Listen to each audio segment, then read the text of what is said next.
Happy Rom-Com Month, everybody. We are doing 28 Days of Love, and today is day 5. I am your host, Melissa Forziat. I'm a keynote speaker. When I speak, my topic is something I call Take the Doughnut. It's another way of saying carpe diem, and it comes from this weird thing that happened in college. I left an actual donut on a table, and that became an object lesson for me of what it looks like to leave an opportunity behind. So now I want to take the donut instead.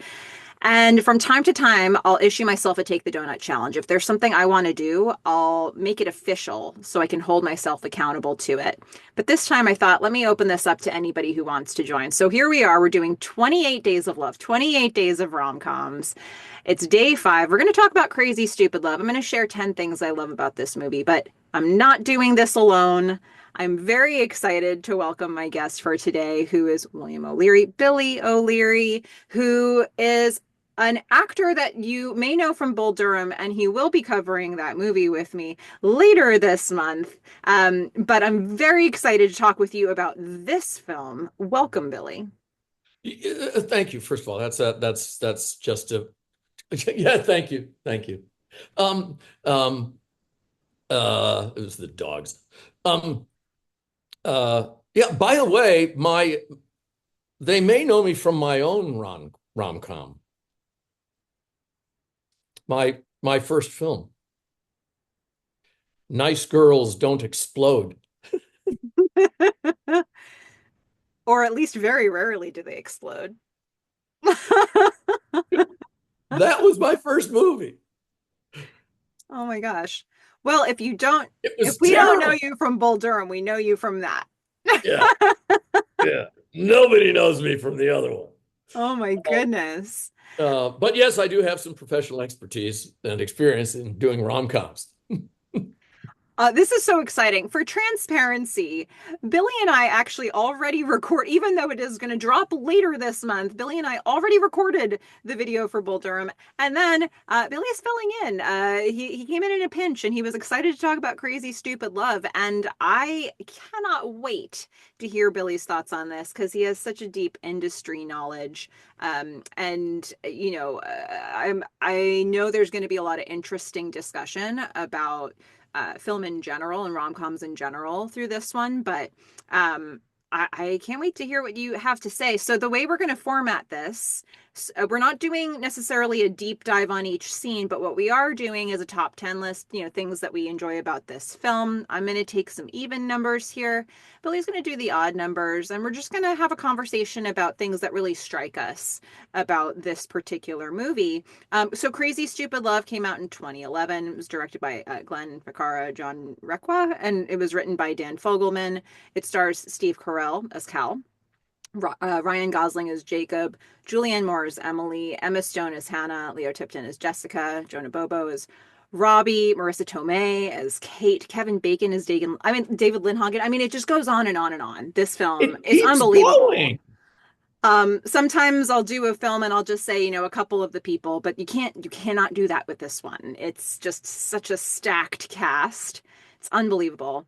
Um, so that's the film. That's the way we'll approach this. I'm going to start off with number 10. And I will say when we're talking about this film, maybe some of the details we mentioned are huge details, big thematic things or comments on the industry. Maybe some of them are really small details. I'm going to have a lot of small details on this one. Um, so I'm going to start with number 10 on my favorite things about this movie or things that struck me. David Lindhagen cuckolded me. He made a cuckold out of me. The mileage we get out of the word cuckold. Okay. He made a cuckold out of me. Holding me. He cuckolded me. He made a cuckold out of me. Um, you know, I don't know that I've ever actually heard that term used outside of this film in conversation. And then this film just there was just this light that was just shining on the word cuckold every time Steve Carell said it. And I think more broadly, just like it speaks to the writing of this, Yes. where, Yes. you can how can you take this so far? Like And for Steve Carell to be able to deliver this with such variation and to keep it interesting for as long as he did, there's a lot of magic in how this movie plays out. And that scene is a perfect example of it because it's just well written. Steve Carell nails it. And then Ryan Gosling's reaction just to all of it is just so beautiful. So it is that scene and that series of lines, but also more broadly, there's a reason why it works and why stuff like that works throughout this whole movie. Um, yeah, finally, it's on the page. I mean, it's there. Every line works. It's not somebody doing, some old school version of AI and writing Generica and hoping that, the name will be big enough to carry the movie, even though it sucks. This was not that, which is why it was such a shock and has lasted so long. Mm-hmm. Because you Yeah. watch it again, you know, and it's easy. Every scene, you're still going, oh my God. Oh my God. Yeah. Subject matter. Yeah. Yeah. I mean, Nice. it's so interesting. Pound for pound, this movie just keeps it interesting every moment. Can I But ask you a quick question? I don't want to offend you or your. Uh, sure, what are the first two letters in cuck? see you. What do we associate those letters and that particular sound with Hmm. when we're talking about sex and it's pretty edgy and offensive? Yeah, You that's interesting. say it. But that's what they do throughout the movie. They keep Mm. coming in and you keep going, oh, you know, Yeah, because you think uh, it's going to go somewhere else. yeah, or even just that they're touching it, you know. Hmm. Do we have to worry about spoilers? No, we can And spoil seriously, anything. they It's haven't at this point, go watch the you movie, know. come back and see. Yeah, this. Yeah. Ooh. Um, um, the daughter, right? She's a high school girl. What does she do? She takes nude pictures of her. That's woo. Hmm. That's you're just going right there. And in the name of love. And Mm. that's just. And then again, they surprise you, and it's just man, it's on the page. Yeah. Right. Yeah. Oh my goodness. Well, I know that was a small detail, but that can be expanded upon to be a larger thing. For you, what comes in at number nine? What's the first thing you want to talk about with this movie?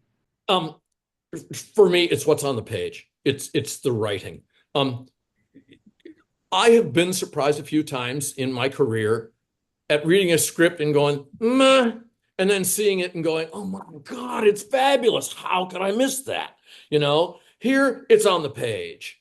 Crazy Stupid Love, all the intricacies, all the characters are just all right there. And I think it's one of the reasons that it's a really fabulous choice on your end because it kind of stands out. In the last 20 years, how many, really fabulous rom-coms have come out of Hollywood? And the answer is not too many. And they all starred Steve Carell. I mean, pretty much. Um, and it just Hollywood tends to focus on two stars, and then they just fill in with computer programs all the rest of the characters. They are only there to serve the stars, and they tend to be very one note, one dimensional, blah blah blah. If and the contrast, because of this movie, Crazy Stupid Love, is a lot more like English movies. Richard Curtis has got, I don't know, like half a dozen of the best romantic comedies ever written. People watch him over and over and over and over and over. One of the things he does is he'll write 6 different storylines. All the characters have their own arc, their unique voice, their fabulous interaction. They write differently in England. Everything is smaller, everything is more nuanced, everything is more textured. One of the reasons I love this movie is because it's like that. Every character, how many lead characters do we have in this movie? Never mind names. I mean, if you look at the son, Robbie, who's he? He's a nobody. Oh my God, your heart, this kid that just keeps being Don Juan, not Don Juan, who tilted at windmills? I don't know. Don Quixote. Okay. He's this, a freshman in high school, Don Quixote. This pudgy little freckle-faced kid who just keeps being a hero, man. It's just, you might make a whole movie about that character and then fill it in with, but he's just a supporting character who's fabulous. For me, it's the writing on the page. I love it. It's amazing how a film can do so much in so little time. I mean, this is what, almost 2 hours of runtime, and to follow that many characters and to really feel like you actually know who they are is pretty amazing. Um, Yeah. Yeah. And there has to be something there to follow. yeah, And these guys did that. yeah. That Oh was my mine. goodness. What a way to start. I mean, you came to play today, is all I'm saying. So, okay, number eight. I have to. Okay, I've got a lot of small details, but I could have put five different things in for this. Jacob, Ryan Gosling, is literally taken aback when he sees Cal pull the wallet out with the Velcro. And I think it just speaks to their entire dynamic. Just that whole beginning before we get the turn, where we just see Cal just doing things that Ryan Gosling, that, Jacob cannot stomach. And he's just constantly like in a somehow very charming way, but um still very judgmentally commenting on everything about Cal's person. And somehow that chemistry between those two actors comes out in a million different ways, but it is perfectly exemplified for me in Cal pulling that wallet out and all that Velcro ripping sound filling your ears. Because just like, what is happening? Um, just I agree. And again, that's some writer came up with that detail. They didn't just write, oh, generic awkwardness, or frowny faces. It just, they wrote something really specific. And yeah, that's pretty gorgeous. That's pretty and gorgeous. something that's interesting for me when I think about this film in the context of the rest of the films on the rom-com month list, most of the films, I mean, look, I'm always a fan of a really strong woman character, a really strong female character. This film for me is an example of one where really, like, it's Ryan Gosling, it's Steve Carell, it's Jacob and Cal that are at the center of this, but the movie does not suffer for that for me. I feel like I'm really excited to have that film on this list, and it's a beautiful compliment. There are certainly a lot of strong women characters here, but the story doesn't necessarily center around them. And if anything, I actually almost feel like the babysitter, like Jessica almost gets more time on screen than some of our what you would think of as the lead roles for the women. And Her and it's Robbie. Her yeah, and little Robbie. yeah. Uh, yeah, I completely agree with that. And this may or may not be one of mine, but I might want to use it. It's funny because if the premise of the movie, which all good movies should be, is challenge, are the guys, sure, we see more of the two guys. We see more of that A story, but they're weak men. They have their weaknesses that get exposed. What you have here is strong women also with their weaknesses. You got a high school senior girl who's just like all screwed up about what does she do the whole movie? She fights. She fights for sanity. She fights for hers. So does little Robbie. Um, so does I'm going to just totally blank on all names. Uh, Julianne Moore. Hmm.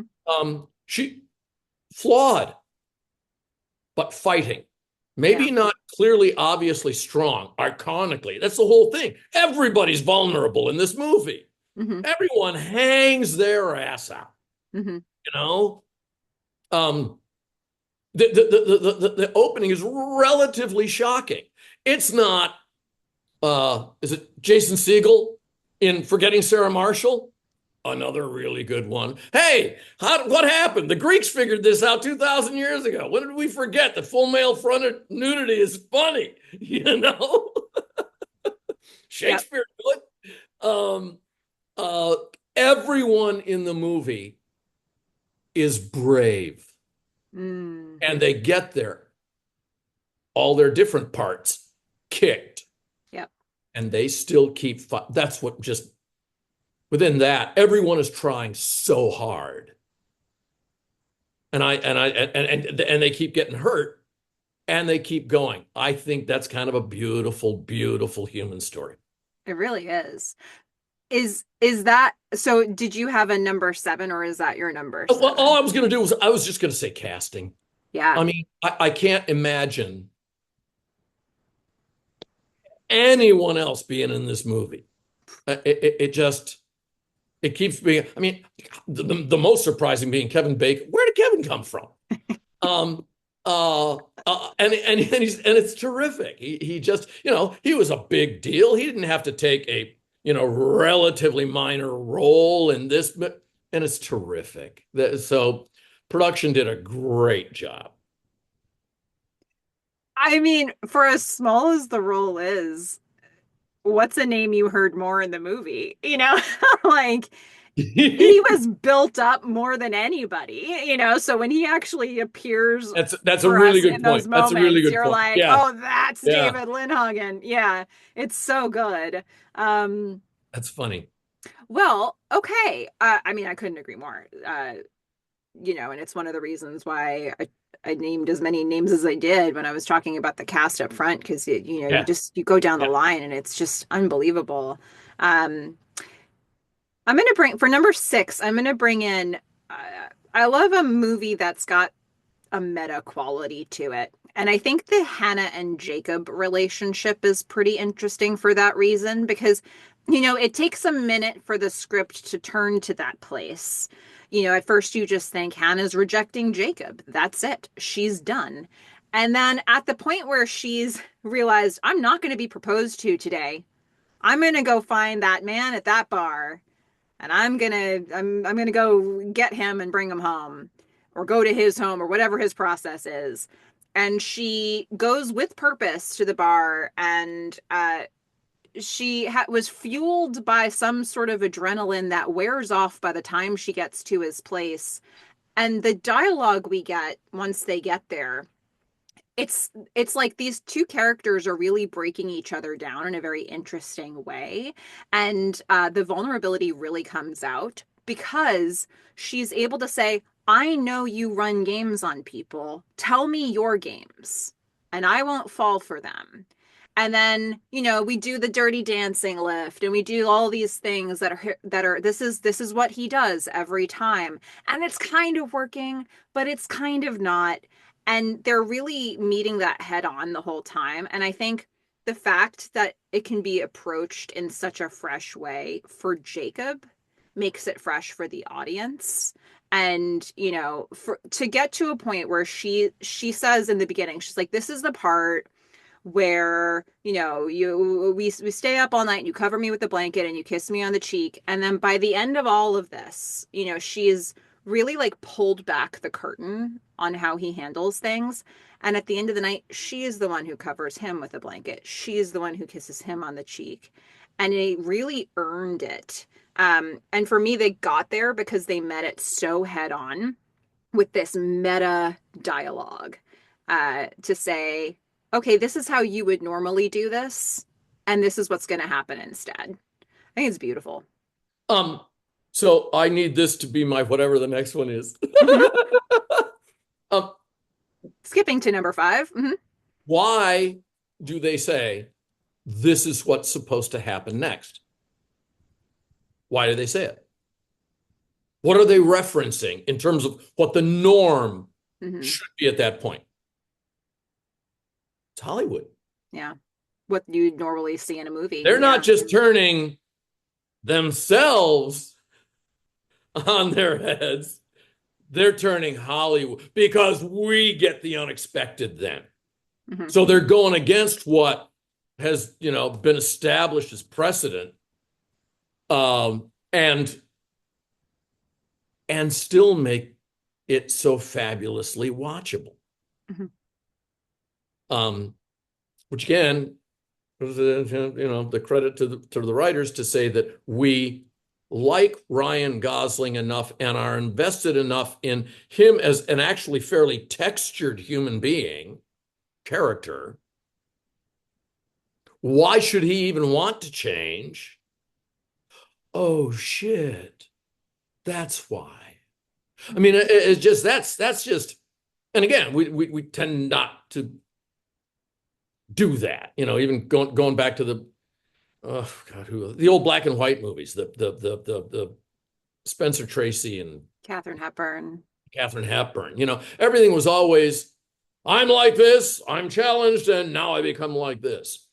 Here they do it, and then they do it again. They flip it again, which that's nice. Yeah, you're right. And they make it really fun because they do really fun, stupid stuff. I just watched Dirty Dancing again the other night, I mean, Yep. and again, that was one that was relatively right. Each of the characters had kind of one thing, and it flipped, and it was that summer. Here they got it, they flip it, we go, yeah, oh wow, we didn't see the next one coming. That's fun for an audience. Yeah, it really is. I think for writing like this to work, the writers have to be confident in the payoff. They have to be very skilled that they can be confident in the payoff.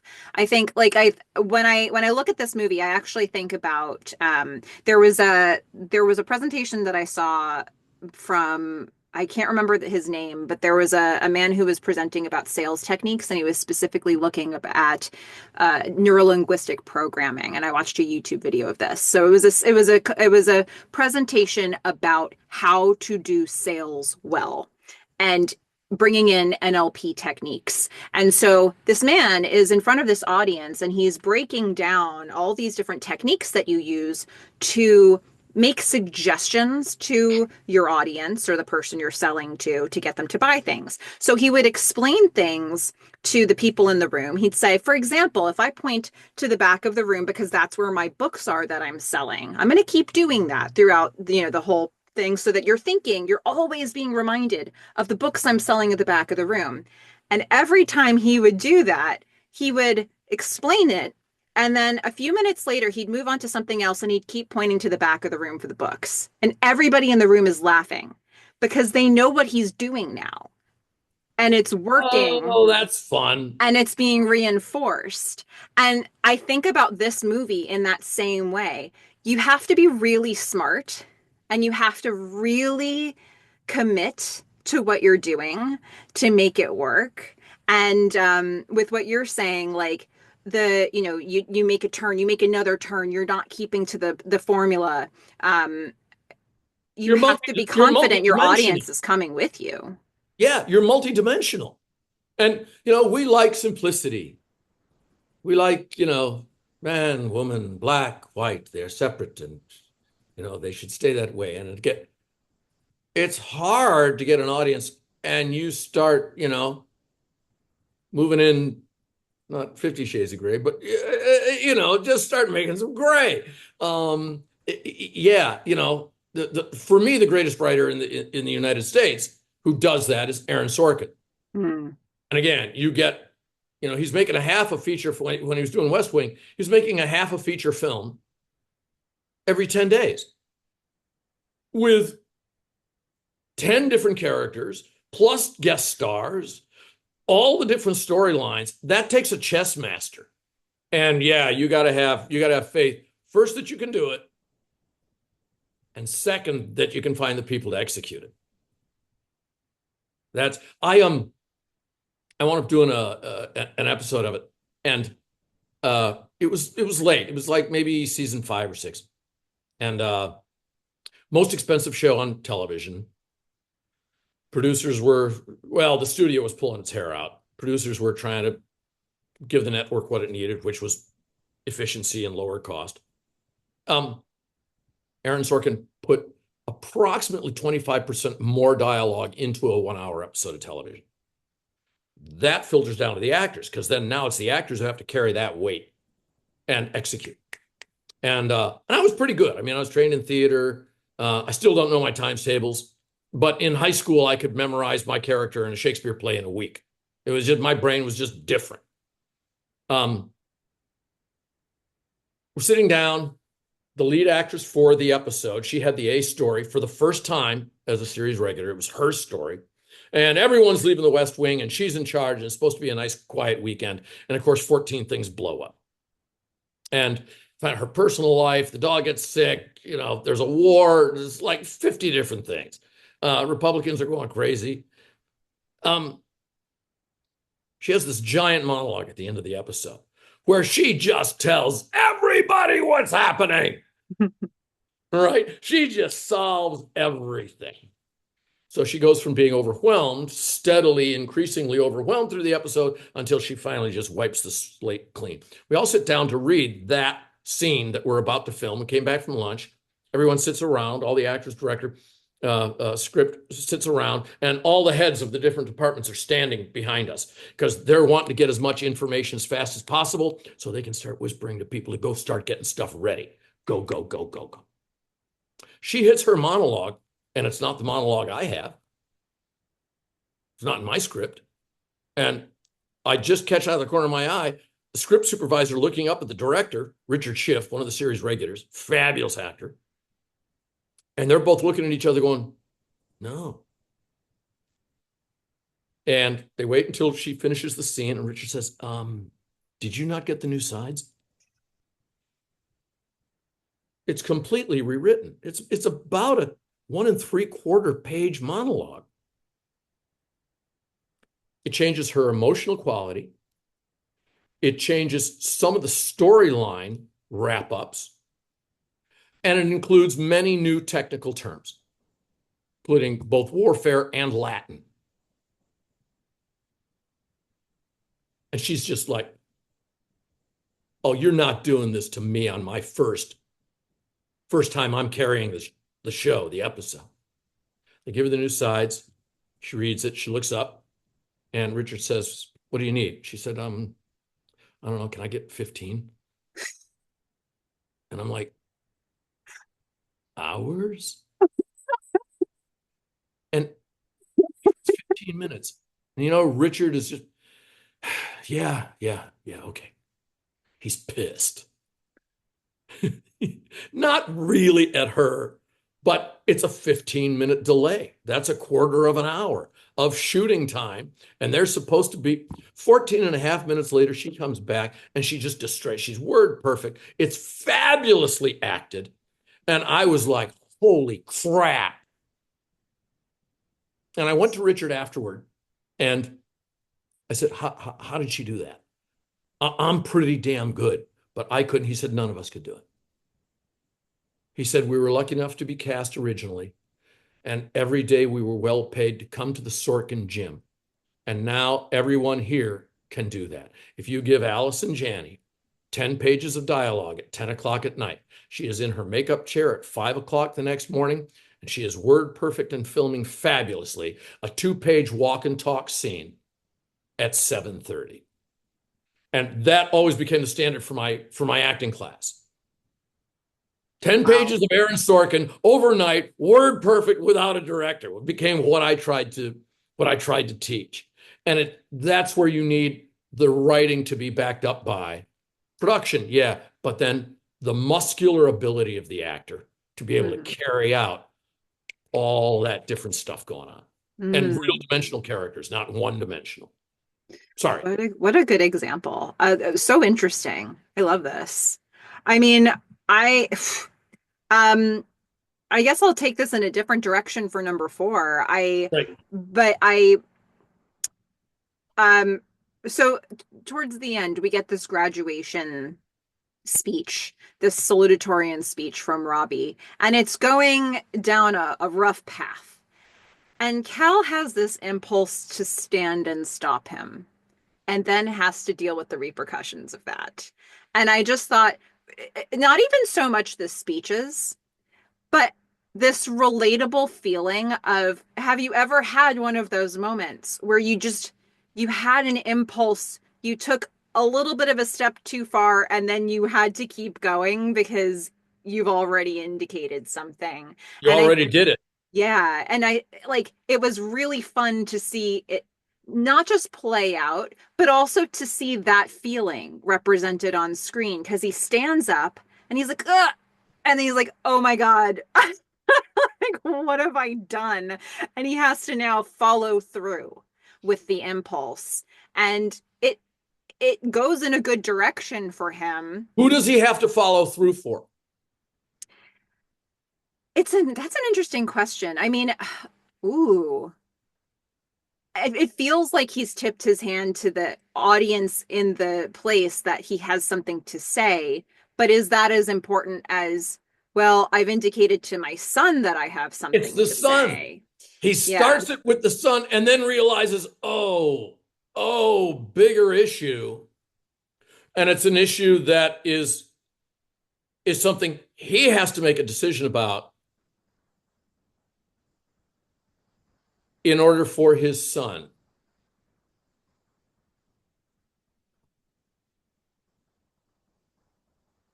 to know that he's right in being brave. And you might be hurt, but you love,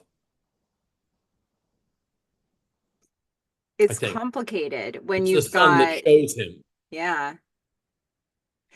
It's really complicated because it's a heart to heart between father and son. But unfortunately, it's in front of an entire audience in a An public entire speaking auditorium. setting, Yeah. and he has to do it.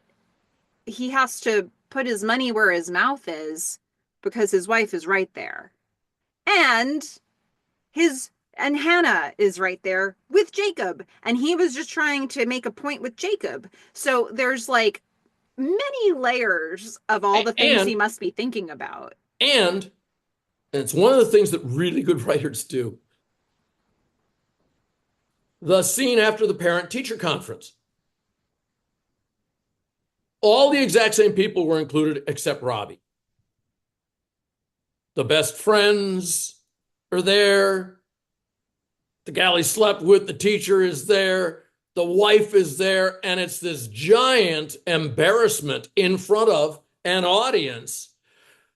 What's he going to? And of course, then it starts raining. And he just said, what does he say? What a cliche. Or I'm such a cliche. Something like that. Pouring rain. He's just standing there being a. And now he's going to do it again. Mm-hmm. So the stakes are, is he going to quit? Or is he going to keep going? So that first scene is setting the stage for, is planting a seed for the next much worse presentations because we keep meeting the same challenges in ourselves. I think. Really good writers don't make a scene just pay off once. They use it to plant the seed to do something even bigger later on in the project. And that's one of those. That's such a good point that we meet the same challenges in ourselves over and over again until we figure out what to do about it. Hmm. See, you're onto something here, Billy. There was an old poem that I hated when I first read it. It was like one of those late 60s pieces of crap. And of course, now I go, oh, fuck yeah, it was right. um, and all it did was the first paragraph or stanza, whatever, said, this morning I got up. I made coffee. I made breakfast for myself. I walked out the door to go to work. I turned at the corner and fell into a giant hole. Next paragraph is the exact same thing. Third paragraph, the exact same thing. Fourth paragraph, tiny little change. Same thing for a while. Finally, the person turns a different direction. And that's a lot of what I think they do here. We see the repetition of issues. And then we see somebody make a change. Usually they get their nuts kicked in the first time. And then because it's a rom-com, it comes out okay. And I think that's a beautiful expression of the process of us as human beings. Mm-hmm. Ah, so good. Well, okay. What do you have for number three? Sorry. Yep. Look at all my notes and we covered them. Okay. All right. So we've run the gamut. Well, You got another favorite moment? I've got more favorite moments. I've got plenty Yeah, of woof. favorite moments. If you want to spitball with me on the last three. Yeah. Yeah. Okay. How about number three? Cal getting out of the car and rolling down the street to avoid having a conversation with his wife about her affair. It was such a classic example of like, how do I get out of this conversation? And he did it. Like I have you ever had this experience of wanting to not be there anymore? Frequently. And it was such an unexpected stunt for me as well. Like the very idea, he didn't just say pull over, he just unbuckles his Oh, he seatbelt. just said, I'm out. I've replayed that scene, and it looks to me like they didn't even use a stunt person. I don't know how they did it. But it's good. We stay with him all the way out the door. I We do. swear. I don't know. Yeah. Yeah. It's so physically shocking, Hmm. particularly because his energy is so, he's like a lazy zombie at that point. And all of a sudden, bang, you know? And I don't think of maybe I should, maybe I've been missing something. I don't think of Steve Carell. When I think of him, I don't think of physical comedy. No, not at all. So it plays against his type of comedy No, it's completely all for about me. watching his thought process in his eyes, and mostly his thought process is some variation of "I suck." Hmm. Like I literally can't take this anymore. He Yeah, just don't you just love the feel of tits? Oh yeah, just a 40-year-old virgin. hmm. Oh yeah, it's like a bag of sand. It's just you're just watching him try to come up with stuff to fit in a world where it doesn't fit and it's just awful. And then he just said, "I'm out." Bang, out the door. I mean, Just out the yeah, door, and then the completely pure agree. physical comedy of it. And I will say, another moment that was a sort of a physical moment as well, and I'm going to make this my number two. Um, you mentioned Robbie Jonah Bobo. What a tremendous character. And there's this moment where Robbie has an opportunity to have a sit down with David Lindhagen in the office. And Lindhagen comes in, he's like, "This is my moment. I'm going to win Robbie over." And the second David Lindhagen sits down, Robbie lifts his chair. And the edit just straight to the chair. Here we go. Yep. Just Yep, pure power play. Like, even anything that happens in the scene after that is almost secondary to me, to the fact that he raised his status the way that he did. or if that was the actor or director on set. One of the things I completely agree with you, and one of the things I loved is Kevin not overdoing his reaction. All he does is recognize. And at that point, we get to trust the writer, trust the moment. We don't get him going, "Oh, well, I'm going to put a pillow under my butt so that I can get," he doesn't do anything. Which means he just honors Robbie, the actor. He's just, in that moment, he just says, "Yep, you're the man." And I completely agree. Um, do you have another physical one? I could have brought in a lot of other ones. I have a number one that's not, well, it is physical, but when I think about that, there are other examples like Jacob throwing the sneakers over the balcony. There are a lot of these moments where there's like an action, a simple action that totally changes the scene. Um, Yeah. and I think this movie does that really, really well. And it's not always complicated where you need a stunt person like we saw with rolling out of the car, but you have these Or moments where or the or scene is or one thing or, and the or the movie. slaps, right? How many? Comedy. Hmm. For me, then it's the climax of the movie.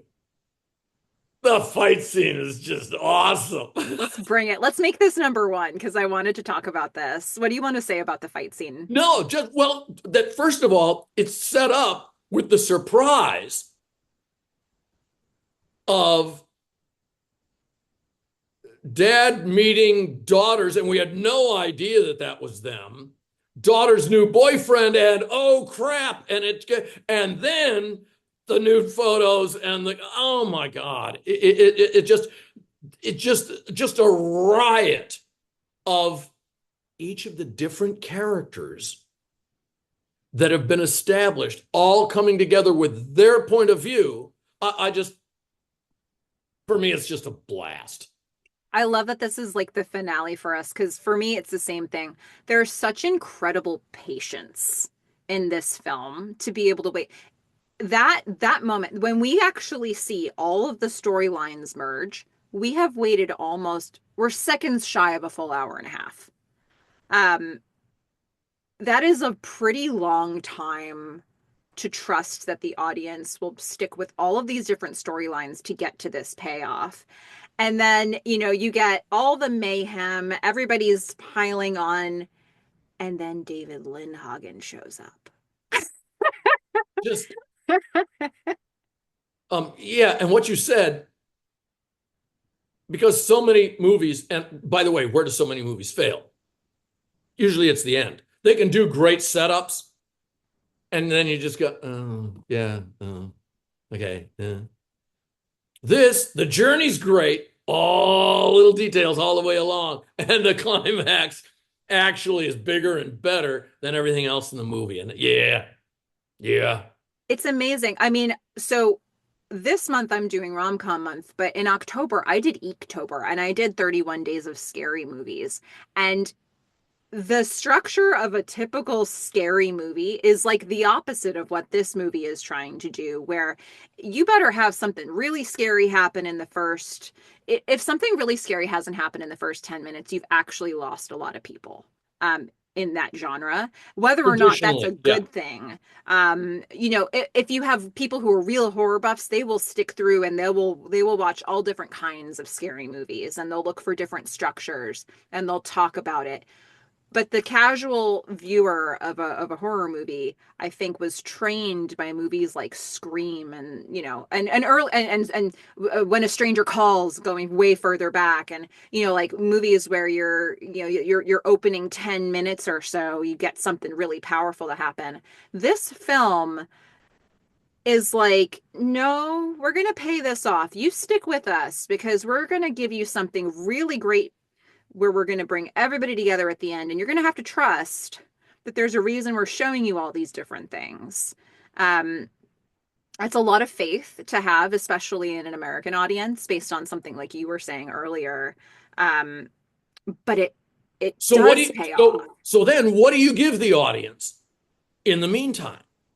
If you're not going to do that, and particularly for scary stuff, immediately when you were talking about horror films, and I started thinking about slow openings.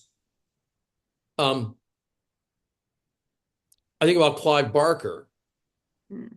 and the kind of normalcy that he writes. Um, except now I think maybe I'm in trouble because I think the very opening of the first Candyman, one of the best horror films ever written, because Clive is an insane genius. Um, he actually just goes long periods of time, and yet there's good character. There's good stuff going on in there. And so you're enjoying the journey, and then he also pays off. Hmm. Yeah. Yeah, it's tough in that genre. You'll see the case here and there. But with the really like commercial films, they have a format where they try to draw an audience in quick. No, no This question. is like, No question. So at the top of a movie is kind of the same as a TV pilot is to the rest of the series. hmm, It's kind of the same as the first scene of a television episode is to the rest of the episode. They are all introductions. So there are only two things really that you're going to introduce the audience to. It's either going to be the hero before he or she enters the world of shit, hmm. or it's going to be the world of shit before the hero enters it. And so you're talking about getting that grab. Ooh, we're going to get the world of shit first. And then we're going, whoa, whoa, whoa. And then we see our hero, on a stupid old 1950s bicycle. And we know, oh, wow, this person is going to get destroyed. Yeah, that's the opening for. And then whatever the second scene is the opposite. So we either get the world of shit and then the lead, or we get the lead and then the world of shit, generally, because that's the Hmm. easiest way to grab an audience right away. Yeah. Oh, that's a really interesting breakdown of it. Yeah, I mean, there's so many things to love about the way this, it's not exactly the conclusion, but the way it gets to that big conflict at the end, that tussle with all the men, and then you know the I guess it's sort of a quiet button in a way. As people start leaving the conflict, the sad cello music, just Oh, like one after another, like they take their toys and go home, and you hear the sad cello on the way out. It's like it's gold, but you have to wait an hour and a half. and it's worth it all the way along. Sure is. Yeah. Oh my gosh. Well, A I think lot we like I think most people's relationships are. And so that brings me back to Valentine's. Yeah. I couldn't pull it off. well, I mean, so I think we had 10 in there. I think we had at least 10 in there. Look, people, you might be able to put A and B next to some of these, but what a film. Yeah. Anything, because I sort of like grabbed the last three. Any other honorable mentions you wanted to make that you've thought of, or are we good with our thoughts about crazy stupid love? I think I'm good. Yeah. Uh, because then I just get embarrassing and start, you know, just quoting and they do it better. Well, this is everybody else's chance, right? So Billy and I have shared our 10 favorite things or 10 really important things about crazy stupid love. And we want to hear from you now. So whoever's watching this, what do you love about this film? What matters to you about it? Why do you like this? Why do you rewatch it? So feel free to jump into the comments. Let us know what you think about this movie. Who do you identify with? Mm, that's a good question, actually. Which one are you? Yeah, yeah. Let's hear that. There Never are a mind lot taking those questionnaire things on Facebook. of How about this one? to see the brave people who say they're David Lindhagen and see what happens in the comments. Oh my goodness. David Lindhagen has entered the chat. People start taking off their rings. Oh my goodness. But yeah, we would love to hear all of those things. And before we close this out and I introduce the next film in Rom-Com Month, Billy, is there anything that you wanted to plug or alert people to other than the fact that you're going to be covering Bull Durham later this month? Yeah, no. But by the way, also a script and a movie in which there's more than two leads and the secondary characters are pretty fabulous. They didn't just, do them together because Ron Shelton he's a freaking genius. He's a writer. Yeah, if you liked this one, you definitely if you haven't seen Bull Durham, you have to go and see that because there's a lot of I don't want to say a similar vibe, but we can talk about these films in the same kind of way, in that the writing is something you can really look into, the structure of it, the dialogue, the lines, it all matches up. So that'll be a really fun one. And for those who are wondering what's going to come up immediately next in Rom-Com Month, uh, this is going to be one of the more rom-com drama, rom-dramedy. I don't know what the word is for this. I don't know if there is a word for this, Billy, but day six, we're going to talk about Say Anything from 1989. This one had John Cusack, it had Ione Skye, John Mahoney, Lily Taylor, Pamela Adlon. John Cusack, who for some reason is uncredited in this film on IMDb, which I'll never understand. Um, and I discussed this film with Julie Alley from Survivor 45. So that's going to be a really fun one. Julie brings a lot of energy to the discussion, and we had a great time talking about Lloyd Dobler. So that's what's coming up. Billy, I feel like you have things you want to say about Say Anything. I, so first of all, Survivor. Hmm. Oh man, if you have an audience, I'm going to get in so much trouble. It's the best show on television. It's absolutely the best show on television. Its expression of human nature is what people claim, and then how they behave when they're actually challenged. Man, oh man, I've been a devoted fan. The Well, you first get one I saw was right before I went to Africa for my first time, and it was the very first Africa season with Ethan. when people almost died. I mean, Yeah. it was bad. They didn't go back, and even then, when they did go back, they went to West Africa. They didn't go back for 15 years, 20 years. Um, uh, yeah, love it. Um, Yeah, Julie joined me for a couple films. We talked about Say Anything, which is the film for tomorrow, and Can't Buy Me Love, which she was all about grabbing the films from the 80s. So you're gonna love those, they, Billy. they made they made some really good movies back. Nice Girls Don't. Yeah, no, That is another great maybe not example. that one. Oh my goodness. But for Uh, those who haven't seen Say Anything, it's a really good one. Great movie. Got a definitely a serious story, but some great comedy, uh, outstanding characters, well written. So really looking forward to that one. But yeah, so everybody join me for that one. And in the meantime, happy rom-com month, everybody. Get love, get donuts. Love and Donuts. Carpe Ludona.